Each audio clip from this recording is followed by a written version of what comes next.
having our feelings is the key. Not trying to be happy all the time, not being what Mary Ainsworth called long-suffering mothers who are trying to do the right thing. Yes, we want to be our best selves for our children, but our best selves are selves who completely metabolize. Yeah, they're messy. Our best self is messy. Well, it's messy, and it's really dealing with the stress, not just knowing we're messy, but like getting in there and feeling all the feelings and learning to negotiate with ourselves and learning to navigate the darkness and the shadows. And if we keep the shadows shadowy, that is what we're going to transmit to our children. So if we have a lot of energy for parenting, like so many in the West do, I like to recommend that people put that energy toward unpacking their own feelings and thoughts and ideas around who they think they are, because that will actually really serve your child more than signing them up for the very best X, Y, or Z for their whole life. Therapist Uncensored brings you decades of experience with interpersonal psychotherapy, relational neuroscience, modern attachment, and anything else they think will be helpful in healing humans. Now, here are your co-hosts, Dr. Ann Kelly and Sue Marriott.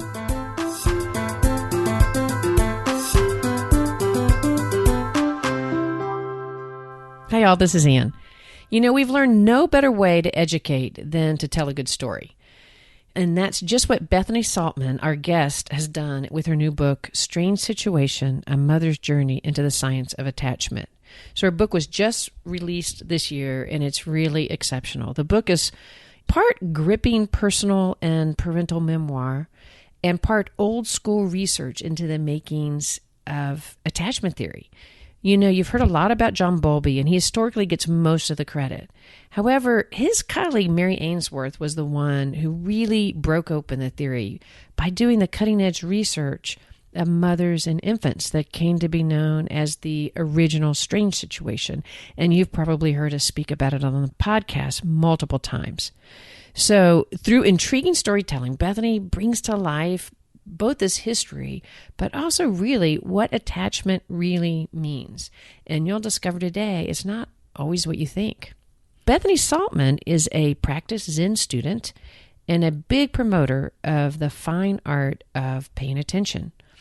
So she's also a book coach, a communications director, and a mindfulness mentor. She helps writers and entrepreneurs at all stages of the creative process envision and execute their big projects. So if you have a deep interest in attachment and creating secure relationships in your own world, this episode is really for you. Also, if this subject is really exciting to you and you want to be part of taking a deeper dive with Sue and I and consider supporting our show, think about becoming a Patreon member if you can. A little bit of support goes a long way and you get so much for it. If you're interested, even as low as $5 a month, you go to patreon.com/therapist uncensored. All right, without further ado, let's jump into the discussion between Sue and Bethany. So we are so excited to have you, Bethany. Welcome to Therapist Uncensored. Thanks for having me. Would you agree or disagree with this? Mary Ainsworth is undersold, is an absolute, poorly recognized, unsung hero. Oh my gosh, agree. So I imagine that we're going to get way more into that, but I really, really love recognizing her work and getting that out there to our listeners, many of which are very familiar with attachment. But I think that you're going to be able to teach us all cool stuff that we didn't even know about the original research. Absolutely. I'd love to. So how about you orient everybody to kind of give them a frame of who you are and how we got to where we are right now talking to one another, you know? Sure. So I am a writer, a mother. I am not a therapist. I am not a clinician in any way, nor am I a so-called expert in attachment. I have a bachelor's in literature and an MFA in poetry. I'm a longtime Zen student, and I became interested in attachment when my daughter Azalea was born 14 years ago. She was born perfectly healthy, and I loved her dearly. You know, I thought she was the greatest thing that had ever been born. I thought she was beautiful, and I had all of that affection that we so often have for our children, but I also felt sort of shocked and dismayed that I also still felt like myself. In other words, I still felt angry sometimes, edgy, frustrated, impatient, bored, and that really scared me. And I looked back at my life and saw so many problems with relationships, and I thought, oh, I guess I'm broken. It all, quote, made sense. There's nothing like motherhood that can make us aware of our train wreck selves, huh? Exactly. And I thought, wow, I love this girl so much. I was terrified that I wasn't going to be able to love her. I was writing a column at the time about being a Buddhist mother for a local magazine. Every month I had an opportunity to reflect on this experience I was having, thinking, not only am I a mother, but I'm a Zen person. I'm a Zen student. I should be better. I should not lose my temper. I should not be impatient. I should be able to do this.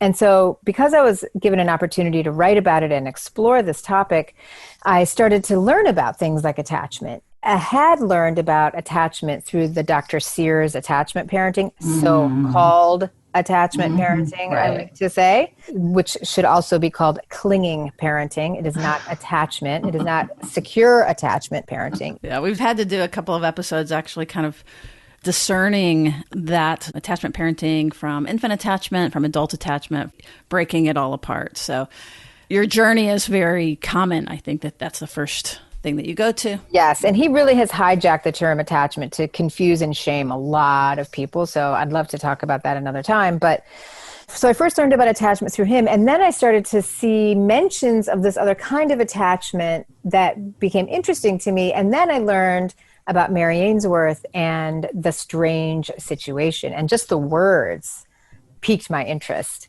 I thought, what is this? And I quickly learned that this strange situation is a 20-minute laboratory procedure that occurs between a caregiver and a baby that a trained observer can use to discern the type of attachment security, the pattern of attachment that dyad exhibits.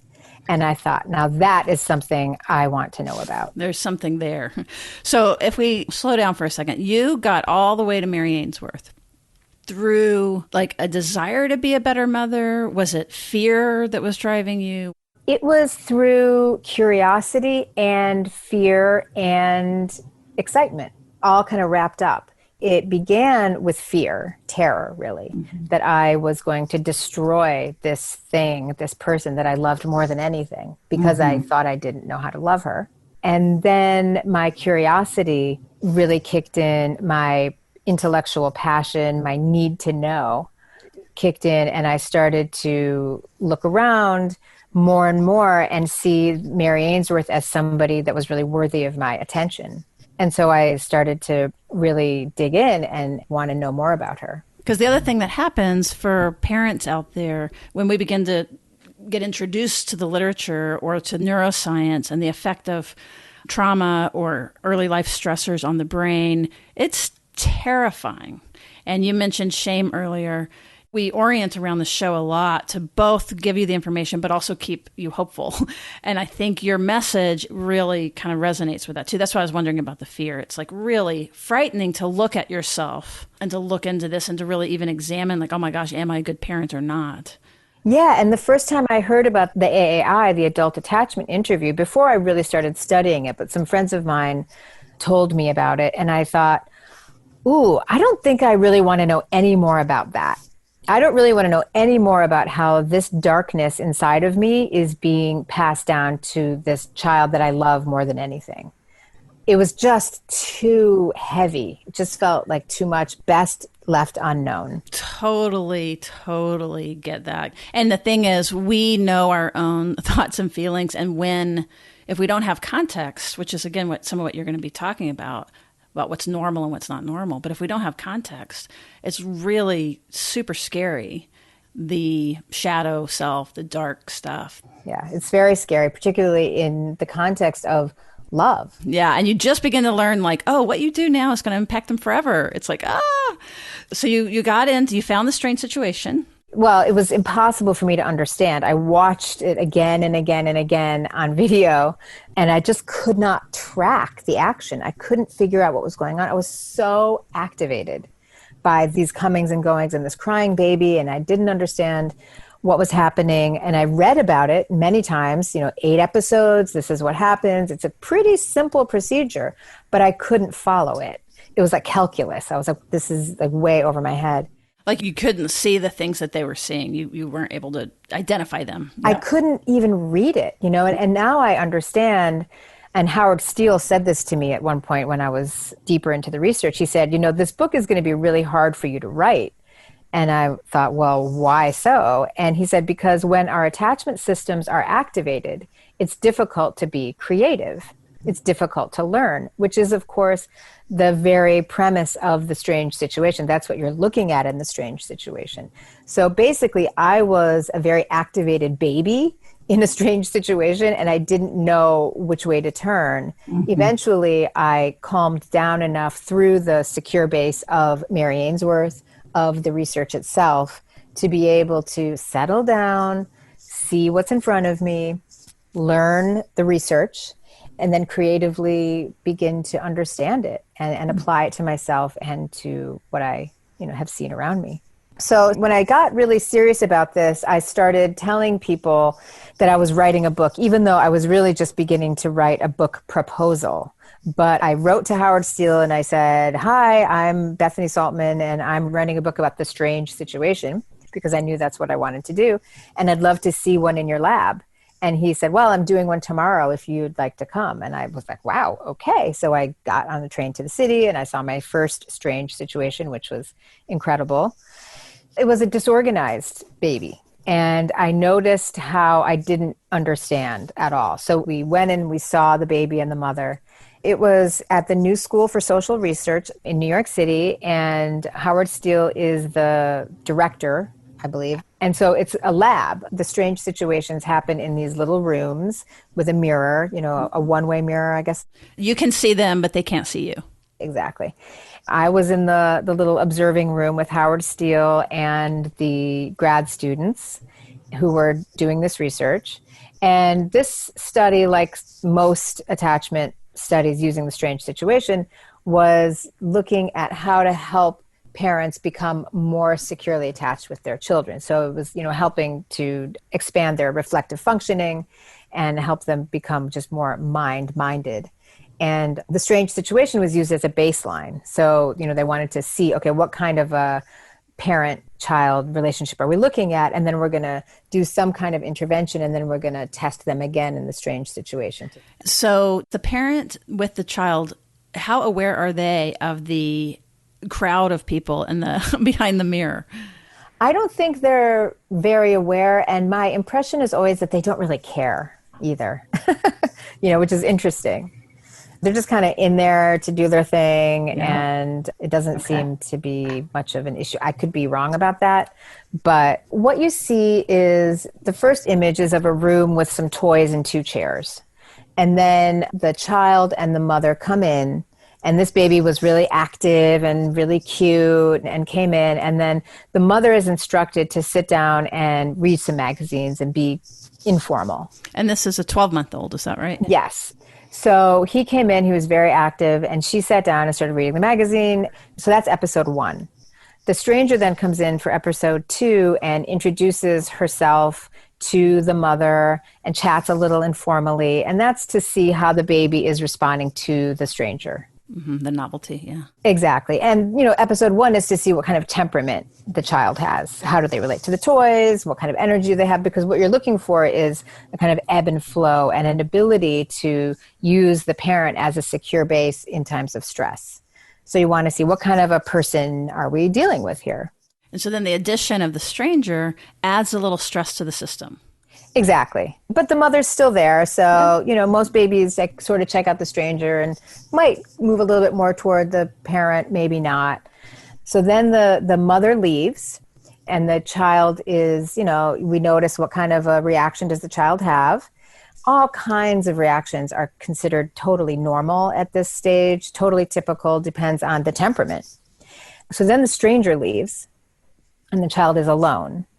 Then we see what happens when this child is left alone. And, study after study has shown, even with the most, avoidant, kind of low affect child, someone who doesn't appear upset, any child at that age left alone is going to be under stress, under duress. And so we can assume that, but we're going to understand, what does this child do in times of stress? Do they run? Do they scream? Do they get quiet? Do they go inside? What is happening? And at that point, then the stranger returns and we see, does the stranger help the child get back to where they were in episode 1? Homeostasis. Does the stranger work as a secure base? And from an attachment point of view, you don't really want the stranger to work. You want the mom, the caregiver, to be the big guns, to really do the trick. And so we see that after a few minutes pass, and then the parent returns, and that's the reunion that we're really looking for. We're really looking for if the parent can bring the child back to stability. And you look really, really closely at all the different kinds of proximity seeking and all the back and forth between the parent and the child. And then the stranger leaves. I think I skipped an episode or two, but the essential point is about this return, the reunion. You want to look at the reunion and see not so much what happens when the child is left alone, but what happens when the parent returns and the child uses the mother or the parent in some capacity as a secure base.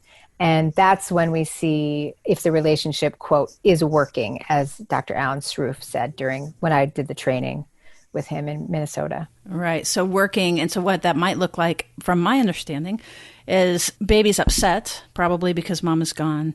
But upon her return, what you're wanting to see is that they seek the mother, they allow themselves to be soothed.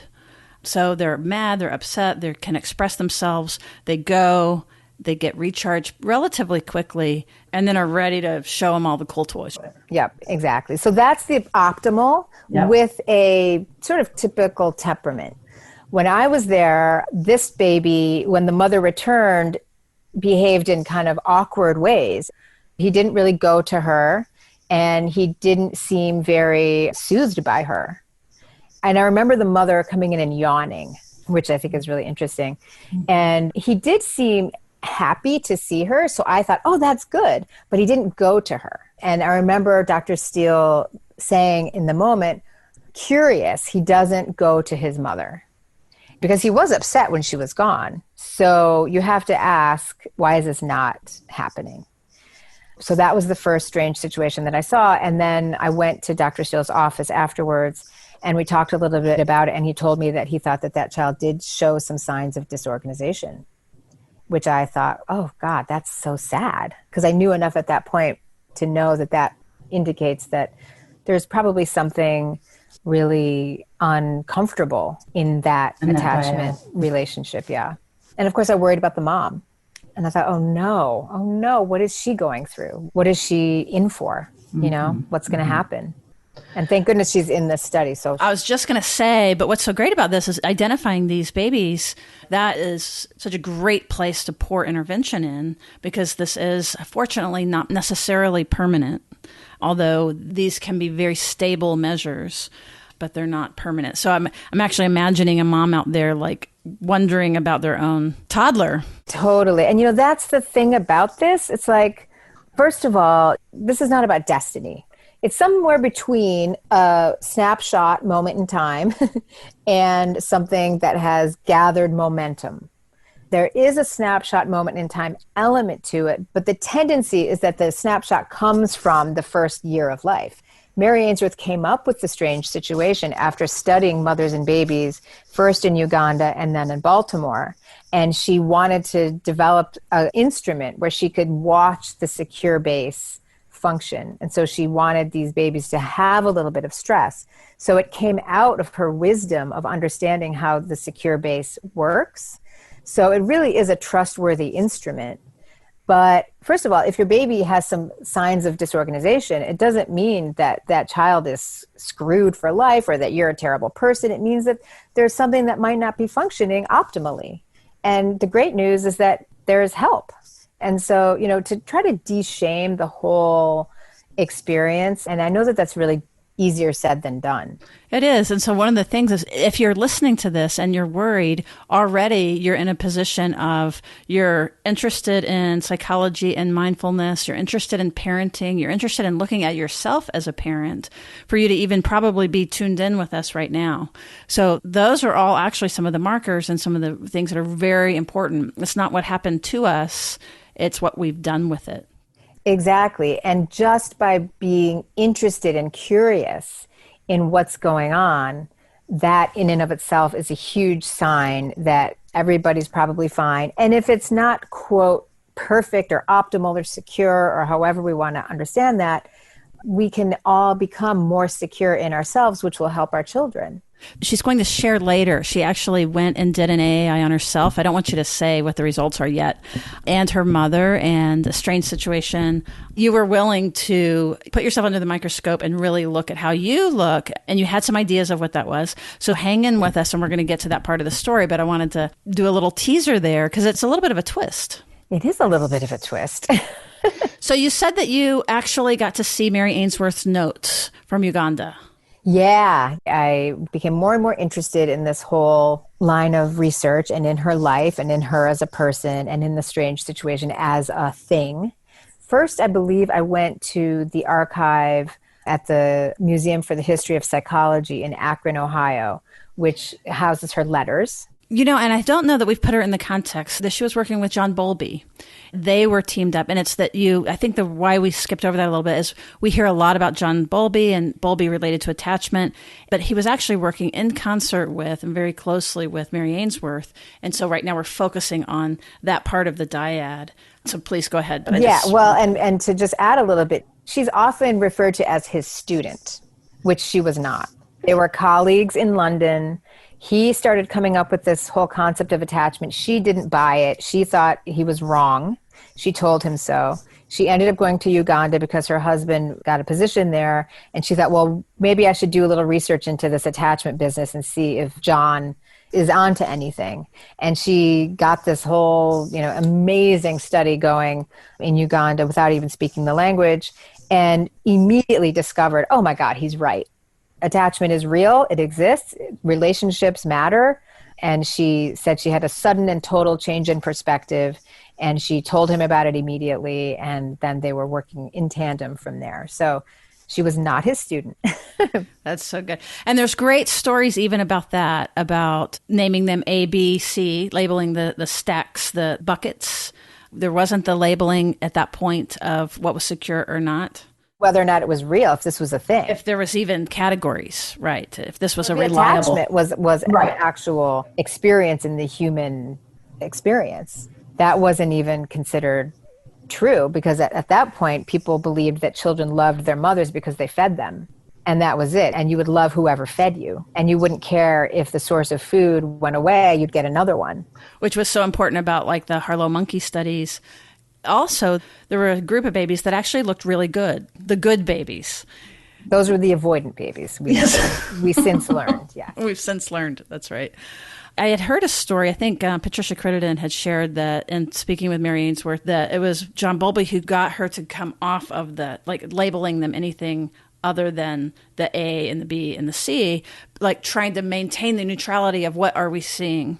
Because initially it really did look like that they were the good babies. If it was like called that, like secure or whatever, then, you know what I mean, it would affect things. So to keep a really strong research stance, that was why they were A and B and C, basically using just the letters. Lo and behold, it did turn out that those good babies had actually downregulated. So they looked good, like you said earlier, if you weren't quite sure what you were looking for. Right. Well, I'm not exactly sure what you mean there, because my understanding is that Bowlby didn't believe in the avoidant category at all. He didn't believe that a baby by one could be angry, because that is in fact what the avoidant baby is doing. The avoidant baby is saying, screw you. I know you're not going to be effective or consistent. And so when you come to me, I'm going to ignore you. I'm not going to fall for it. I'm not going to fall for it. And Bowlby did not believe that that was possible of a 1-year-old. And Mary didn't either at first. This was the thing that, quote, blew her mind the most. She could not believe the avoidant response when she saw it in the strange situation. These are like these things that get handed down. So I really love, like, you've looked at her notes. You're going to be the Mary Ainsworth expert. So I'm all ears. I'm just sort of measuring up stories here. So then what happens? So where was I? We were talking about the... she did begin to see the different categories begin to, be predictable, and probably still, weren't quite sure what was happening. But I don't think we've mentioned also the group of kids that would be anxious, preoccupied. Correct me, but upon the reunion, they do go to the mom, but they're much harder to soothe. The resistant babies. Avoidant babies can go also, but it's just in a different kind of way. It's really a matter of degree. So, we're really looking at that optimal experience of, can you be soothed and return to playing? And the avoidant babies might not rise and fall as much in general. And their play is subdued. They don't have what Mary Main calls that attentional flexibility. If you look at it from a human point of view, we want a lot of emotion. Want someone to be able to be upset, huge tears, rage, and then return to, oh, this isn't so bad, let me check out these toys. Like, that's a good thing. And the avoidant babies, why they often get sort of misnamed as the good babies, is because they seem so independent. And Americans particularly love that. But again, from a kind of human emotion point of view, that's what's called restricted affect. By the time a baby is 1, they can learn it's not really safe to have all those feelings because you're not going to be met. Or what Alan Struff and others have called feel felt. That's the set goal of the attachment system, is to be in safe proximity so you don't get eaten by that saber-toothed tiger, but also so that you can feel felt. We need to feel felt.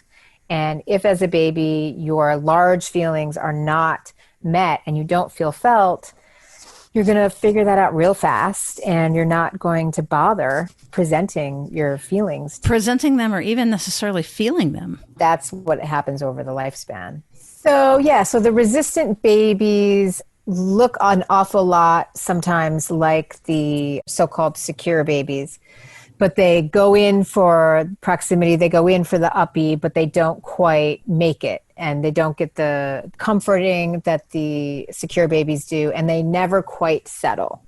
And that's something that I feel like I see a lot of avoidance in adults also, but I think I see more of that. And as an adult, we call it preoccupied. And I tend to see more of that, that like coming and going, trying to get your bread buttered, and someone's trying to help you, but it just never quite feels right. And we all know babies like that, and we know people like that. And it's amazing to see how Mary Ainsworth and the people that worked with her were able to understand these basic premises of the human mind. Totally. And that particular one that you're describing, where there's kind of the upregulation, we describe it on the show often in colors on the spectrum, so that avoidance, more cooled off, blue, downregulated. And again, it depends on the research you're looking at, but calling the resistant babies / adults that grow up to be adults would tend to fall on the red side, which is a little more activation, a little more heat. And goal being to integrate, really overly simplistic, like thinking and feeling, and get that put together. So on the resistant babies, going back to the strange situation, how did Ainsworth describe them? So that people know that we're talking about the red side of the spectrum a little bit. Those babies were agitated, and they had a hard time being relaxed and focused and playing. They were just more agitated. And I think it's really important, though, because this is such a shame-filled culture, and this attachment work, we receive it with such shame, as we talked about before. It's really important to recognize that we all have aspects of all of this in us. People ask me all the time how they can figure out what kind of baby they have or what kind of adult they have. It's not a parlor game, although I hoped it was when I first started doing this research. I kind of wanted it to be. And while I did do the research on myself, or I was able to do that with Howard Steele, You don't really need to know what kind of attachment pattern you have, because the antidote is always the same. It's to become more present, more aware, develop more mind-mindedness, and to learn to become more comfortable with our emotions. Wherever we are on the spectrum, or wherever we think our children may lie, instead of worrying about that and wanting to nail it, we can all try to be more aware and to notice what we don't notice, and to try to open up the container for ourselves. Sometimes people find this really helpful. Like, part of what the AAI measures, again, it's not your content of what happened to you, but it's how you have made sense of it and how you speak of it. Yes. I like what you're saying of, like, it kind of doesn't matter where you start. Like, interpersonally, if you are our goal, our North Star that we're kind of dog paddling towards as best we can, is the capacity to be able to hold on to ourselves and know what we're feeling, but also at the same time hang on to our speaker or our listener, the person across, and be able to continue to kind of stay connected and read them as well, so that we don't jump into their world and lose ourselves, or we aren't so insulated that I might be giving you a weather report, but I'm not aware of my influence on you. Yeah. How do we share space? How do we share so that there's something in the middle? So if you know nothing else about this, I really like you kind of just saying, kind of doesn't matter. Here's the North Star. Here's where we're shooting for. Present, right now, right here. And you can start with your body. What does it feel like for my butt to be sitting in my chair? What does it feel like for my back to be against this cushion? What does it feel like to have the sound coming out of my throat? What are my eyes doing as I'm looking at you on the Zoom call? What kinds of sounds am I hearing? Any kind of presence that we can bring to our experience is going to create more space around our feelings and our thoughts and our regulation. And that's going to help our children. So you had mentioned earlier being a Zen practitioner. How has that informed how you understand this and how you think about this? Well, like I just said, it's actually been an incredible affirmation of my practice as a Zen practitioner. So what I just talked about, that physical presence is part of what the science of attachment has revealed is at the heart of attachment, security, being present, being what Mary Ainsworth called an excellent informant, being able to notice what's going on around you. The mothers that she spent time with in Uganda, when she looked back at what made some of these relationships secure or insecure, she found that it really wasn't so much what the mothers did, but how the mothers felt. So it didn't matter so much whether or not they breastfed. What mattered was their attitude toward breastfeeding. She got the impression that all of these mothers had a lot to say about their children. But when she looked back at her notes, she realized that some of them really were interested in talking about other things. And the mothers who knew the most, had the most detail, were able to pay the most attention to their children were the mothers who had the most securely attached babies. Right there, we just get so much information, and it's so exciting because that's something we can all do. It doesn't matter how you grew up. We can all learn to orient toward curiosity, toward just slowing down and noticing, wow, what does my child mean when she says X or Y? Or when does that blush appear on her face? Or what kind of food does she really like? Or, what are her favorite shows? And the other thing that Mary Ainsworth found that occurred in these securely attached pairs was what she called mutual delight. That was for her a technical term, delight, which I just love, especially in the West. We're stricken with all these rules, with this behaviorist tradition that we say we're no longer following, but we really are. We think we're supposed to be parenting in a very particular way, giving certain kinds of food, certain kinds of experiences, certain kinds of screens, certain kinds of school, certain kinds of education, certain kinds of love even. And what this concept of delight does is it breaks all that down and encourages us to just delight in your kid, just delight in yourself. Like Azalea and I, she's 14, we watch Real Housewives of New York together. It's trashy. I love it. She loves it. We talk about relationships because that's all those housewives do is they're just relating to each other. So it's a great way to delight in relationships. The content doesn't matter that much. just share something that you like with your kids. It's so beautiful and it's so simple. And Mary Ainsworth really saw the power of that. And what about kind of the cross-cultural part of it? Yeah, I mean, that's the beautiful thing about the fact that the first real empirical study that was done of attachment, setting aside Bowlby's Thieves, which was a very, very small, very scrappy study, was done in Uganda by Mary Ainsworth. This is where attachment comes from. When she left Uganda and came to Baltimore, she wanted to test what she was beginning to learn with the most different population on earth, which is exactly what she did. A suburban group from Baltimore, mostly middle class, mostly white, some Jewish families, mostly Catholic or WASPy, and she found the exact same behaviors happening. But, the reason why she came up with the strange situation is because the babies in her Baltimore sample weren't behaving in the same way with the same amount of stress. And she thought that it might be because in Uganda, she was the first white person a lot of these babies had ever seen. So they were going to scram to their mothers because they were afraid of this white lady. And so she controlled for that by putting these kids in this strange situation. Let's give them a little more stress and see what happens. And lo and behold, they behaved just like the babies in Uganda. #genius. It is really amazing. And then especially that there's been tons of research that's happened since then that is further validated, that it crosses socioeconomic, it crosses gender. Yeah. The strange situation has been done controlling for pretty much every aspect of humanhood. Temperament, IQ, socioeconomic status, race, ethnicity, where people live, parenting styles. And the research shows that there is this universal experience of attachment. And also, there are studies that have been done on different children who have several caregivers.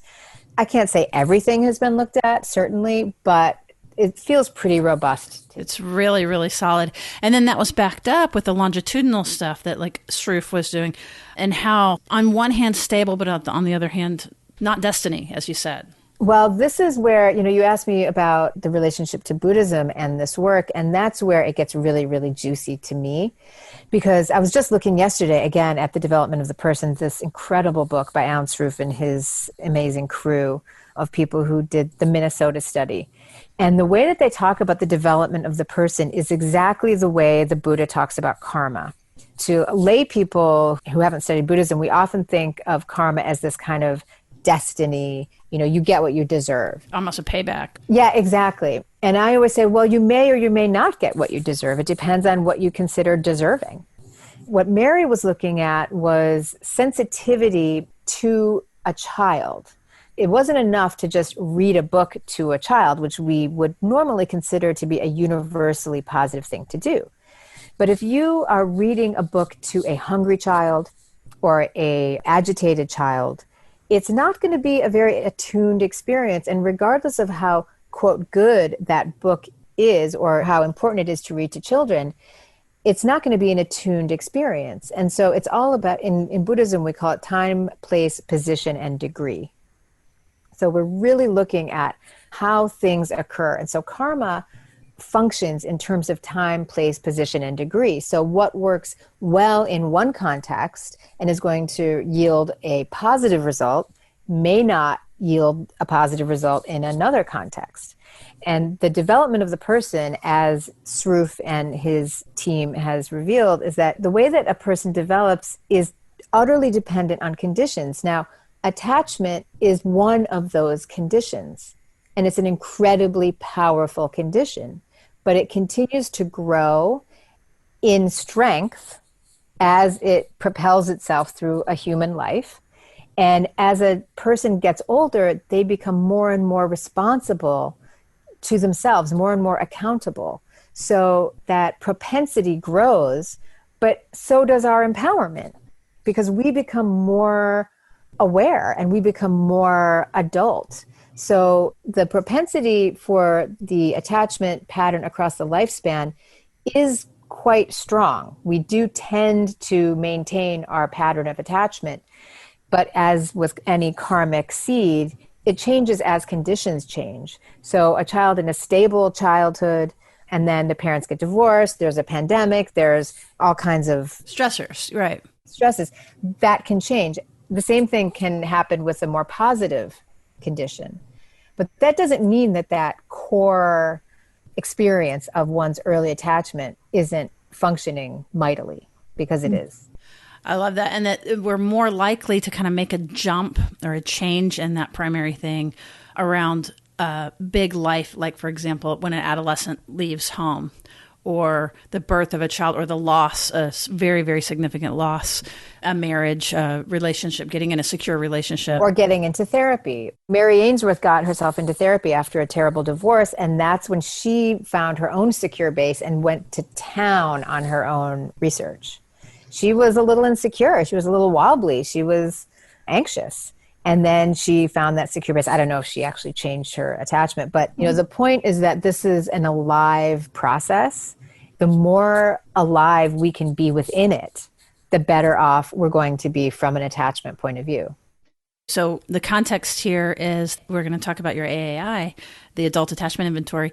So Mary Main, with the support of many of her colleagues, created this instrument. So basically we have the infant attachment, Mary Ainsworth, and then what Mary Main did was she was incredibly able to create an instrument where we could sort of see inside the mind and get to the unconscious working model of the adult. So that was super exciting. But one of the things about it is that even when we know about it, we're notoriously bad, unreliable narrators. We're notoriously bad at guessing what our attachment status would be. So before you did it, what were you thinking about yourself? What were you imagining? Before I did the AAI, I assumed with great certainty that I was insecure. It was obvious that I was a poster child for insecurity. I had a very lonely childhood. I was miserable. I was borderline abused.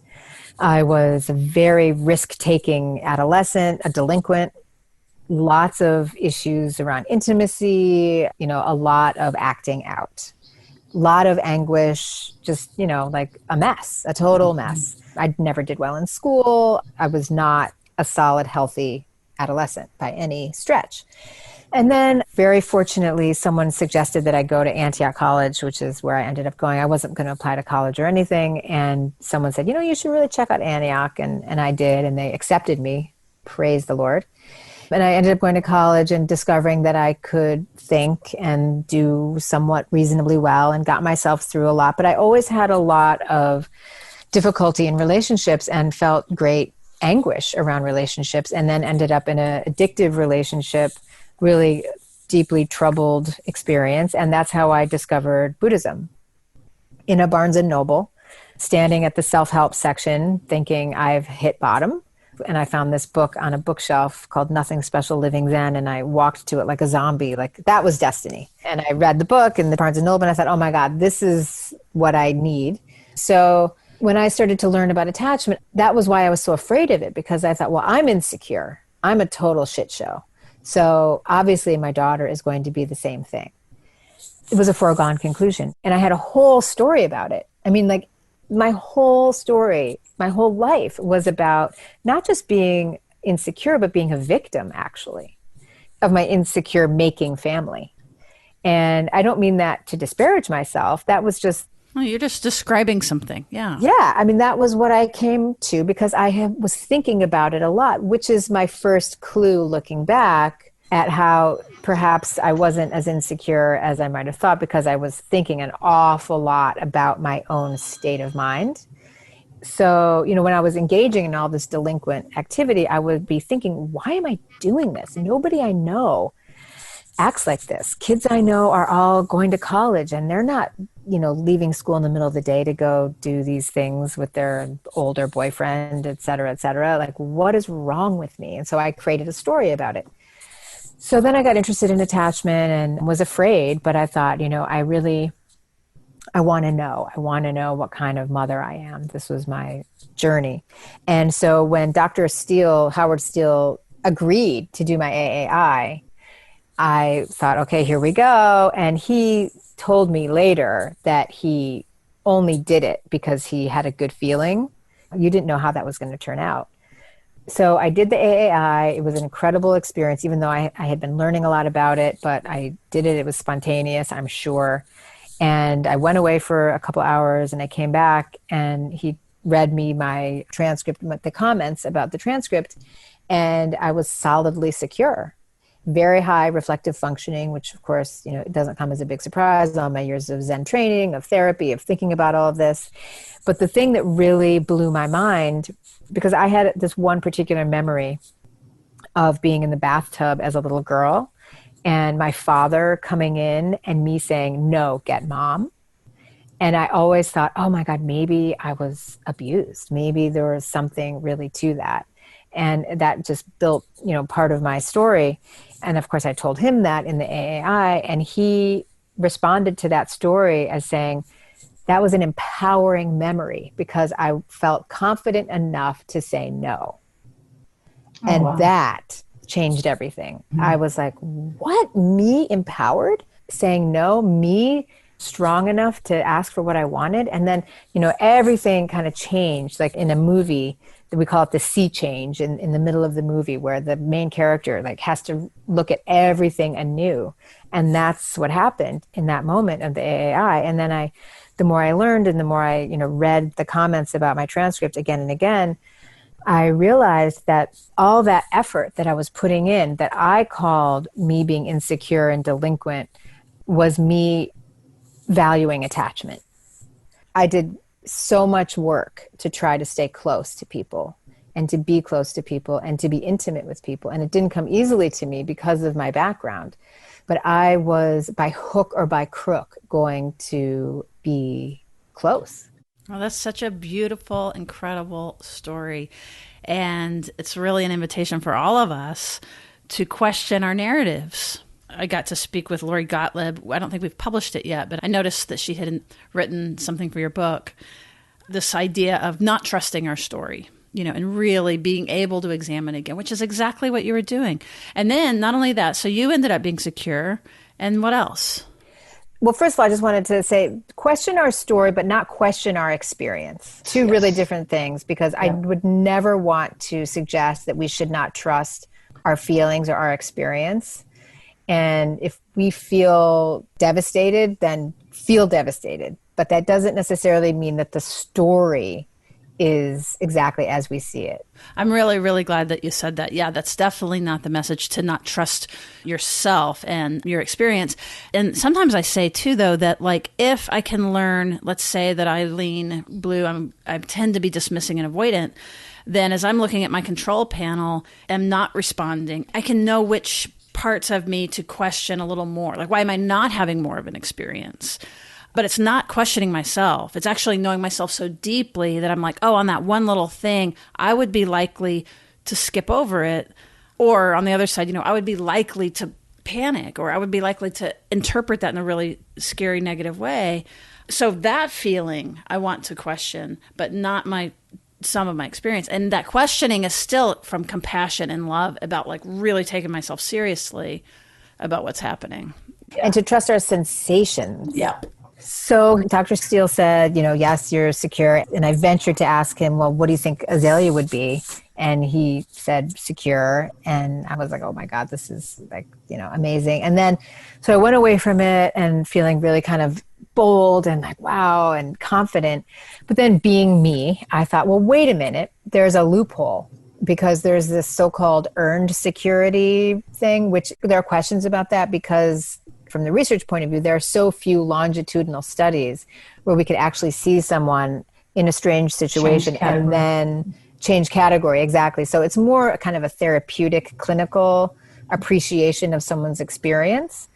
So I thought, well, maybe I just have become secure because I have, sat my butt on the cushion all these years. And I couldn't really imagine my mom being secure because she seemed very distant and not a great informant. She always said she couldn't remember stuff about my childhood. And so then my husband and I did the AAI training and how to code the AAI. And then my mom came to visit and I thought, well, I think you might have to do the AAI, Mom. So she was willing to do it, which was amazing of her. She did not want to, but she did it. And my husband did it with her. And I kind of overheard from the kitchen. And the minute I heard her talking, I thought, oh my God, she's an amazing informant. She's completely secure. She's got such coherence. She's super detailed. And that blew my mind. And then we, recorded it. We sent it into the Steels to get it transcribed by a blind coder, and it came back solidly secure. And this is the best part, with a reflective functioning score higher than mine. So I was like, okay, touche. Wow. That is incredible. It was. See, I love being surprised. I love it when things are not what I think they are. Me too. It's like, yay, there's so much I'm not seeing. There's a lot on the horizon for me to experience. Like the light bulb moment. Exactly. That's incredible. Okay, so then what would be your message for people listening? I want people to understand and hear that it's human to have mixed feelings. In fact, it's good to have mixed feelings. And that from an attachment point of view, having our feelings is the key. Not trying to be happy all the time, not being what Mary Ainsworth called long-suffering mothers who are trying to do the right thing. Yes, we want to be our best selves for our children, but our best selves are selves who completely metabolize. Yeah, they're messy. Our best self is messy. Well, it's messy, and it's really dealing with the stress, not just knowing we're messy, but like getting in there and feeling all the feelings and learning to negotiate with ourselves and learning to navigate the darkness and the shadows. And if we keep the shadows shadowy, that is what we're going to transmit to our children. So if we have a lot of energy for parenting, like so many in the West do, I like to recommend that people put that energy toward unpacking their own feelings and thoughts and ideas around who they think they are, because that will actually really serve your child more than signing them up for the very best X, Y, or Z for their whole life. That is so powerful, and I completely agree. That is fantastic. So well said. Thank you. Good, I'm glad. What it basically does is, instead of what we're doing and what we can do in flashcards and Mozart and these things, that it's our being. It's who we are. And this fits with what we know about neurobiology. I just had a conversation with the pioneer who was the first person to study oxytocin. And the upshot of the whole thing of like, how do you turn on oxytocin? How do you get more oxytocin? If we just boil it down, it's actual safety. So I was thinking with couples, for example, I'm wanting to calm him or her down. But in order to do that, you go in, and it really has to do with presence. Everything you were talking about, your body, if I become actually safe, then I'm going to be able to regulate out, which is just what you were saying, basically. Exactly. And what's really important to remember is that I had this conversation the other day with Sharon Salzberg. I was on her podcast, and she was talking about a conversation she had with Mark Epstein about being a good enough mother and how do you become a good enough mother. And Mark Epstein said, well, you become a good enough mother by tolerating your child's rage. And I said, the best way to tolerate your child's rage is to tolerate your own rage. And when we're upset because our kids are upset, it's because we can't tolerate our own distress. And then we try to shut it down in our kids for good reason. It's distressing. It makes us uncomfortable. So the answer isn't to make them more comfortable so that they never feel distress, although certainly, if you can do that, go for it. But to create our own resilience and to learn to deal with our own discomfort and our own distress is what our kids need, because then we can actually do the right thing karmically, attachment-wise, help them feel felt. We can't give our children anything we don't have. We can't help them feel felt if we can't feel ourselves. All of the science, like whether it be philosophy, religion, when you were describing earlier, it's like really struggling with it, getting in there, not disengaging, but really actually engaging. And whether that be with your faith or in your relationship or with your parenting or with your child, like there's something too about this active engagement where you keep trying to figure it out and correct and make micro adjustments, Absolutely. And to honor the process, and that we are beautiful, imperfect, crazy creatures. I mean, if I can be secure, anybody can be secure. And the takeaway for me, looking at this whole experience of myself, has been to really honor that striving that I had as a little kid and as a growing person, that effort to be connected and to honor relationships and to really value attachment, because that's the hallmark of a securely attached adult, is that they value attachment. Yeah, and not pathologizing that yearning. Exactly. And I have to work with myself on that all the time still, because I'm obsessed. And not everybody is. Well, fantastic. That really is incredible. And I want to maybe underline one point that you just made too, around like if you already are aware that you may lean in a particular direction of like that you may lean towards down regulating, or you may lean towards, again, like that, where you get frightened easily. So for example, like it's just what you were saying with the mother and baby, but I'm just going adult to adult. If I can't tolerate your passivity even, or your entitlement, or things that right? Your fragility. Yes, if that sends me over the edge, then it's like, okay, now you know what to work on. And then we go in and we reclaim our needy, whiny selves and we really grow into like all of these disowned parts. And that's part of the journey, the North Star paddling towards security, I think. For me, it is. You know, I'm so glad you brought that up, because, you know, I've become a better mother, but dealing with adults is still real hard, you know, because I didn't give birth to them and I'm very impatient with them and all the things. So I really thank you for reminding me of that. What is the saying? Like, hell is other people, you know, and it's hard. It's hard to regulate our own feelings of distress when we are disappointed or impatient, but it really always comes back to that. And the thing is, I am not a clinician. Although you play one at times, it seems like you've been able to worm your way in to these amazing situations. I have such respect for that and can totally relate to it. Yes. So no, I'm not a clinician and I don't have a PhD in anything. I have an MFA in poetry. I barely graduated from high school, but I managed to get myself to college and to get a master's degree.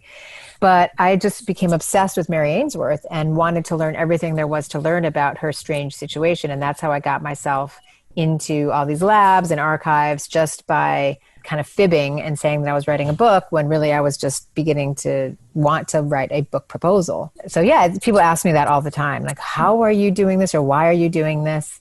I have spoken to many of the big folks in the field and gotten their stamp of approval for the work, because I don't want to go rogue by any means. I have great respect for the scholars. I just am not one officially. I'm unaffiliated. Well, that's right. Well, we definitely on this show see healers in many, many forms, and you don't have to have letters behind your names, but you're obviously a healer, a natural healer. It's clear. You don't need the AI necessarily to feel it. It's like, oh yeah, of course, absolutely. Oh, that's so nice. Thank you. So if you enjoyed this content and learning about yourself and having this little de-shame bath that we did today, we want to invite you to share the show, to jump on and give us a rating and review. That helps us get great guests like this and be found all around the world. We're heard in 172 countries, which is super cool. And if you're really into it, we do have an opportunity for you to join us on Patreon and become part of our community called the Neuro Nerds, where we do deeper dives into some of this material. And you can find that at patreon.com/therapist-uncensored, or just go to our website, which is therapist-uncensored.com. All right. Well, thank you so much for joining us. It has been such a blessing. Can you please share how to find you? So the book is called Strange Situation, A Mother's Journey into the Science of Attachment. You can buy it wherever books are sold. It's on audiobook as well. I read it, and it is on Kindle and, you know, all of that jazz. I have a website, www.bethanysaltman.com, no Z, just SALTMAN. And you can see my book and my work as a creative coach there. I do mindfulness mentoring and coaching for writers and other kinds of folks. And I am on Instagram, Bethany_Saltman, and on Twitter, Bethany Saltman. I'm not on Facebook or anything like that. But I'm pretty new to all that, but I'm having fun. And I love hearing from readers, actually. It's really fun for me. And I also noticed, just while you have the opportunity, I noticed on your website that you provide services to folks. Would you want to say anything about that? Yeah. So as I mentioned, I do creative coaching and mindfulness mentoring for people who want to write books or have a big idea. I work with people on their websites. I've worked with people in business on messaging and things like that. It's a little bit broad, but basically anything where you need help figuring out what you think and how you want to say it. What were you born to say, and how are you going to get it out there? That's what I help people manifest. That's fantastic. It's fun. I love it. It's great work. Yeah, we're so fortunate to be able to do these things that we love. I know. So fortunate. It was so fun to talk to you, Sue. Thank you. I appreciate it. And thank you, Tina Payne Bryson, for connecting us. Heck yeah. Thanks to Tina. Good matchmaker. All right, everybody. Thank you for listening and hanging in with us. And stay in touch. We will see you right around the bend.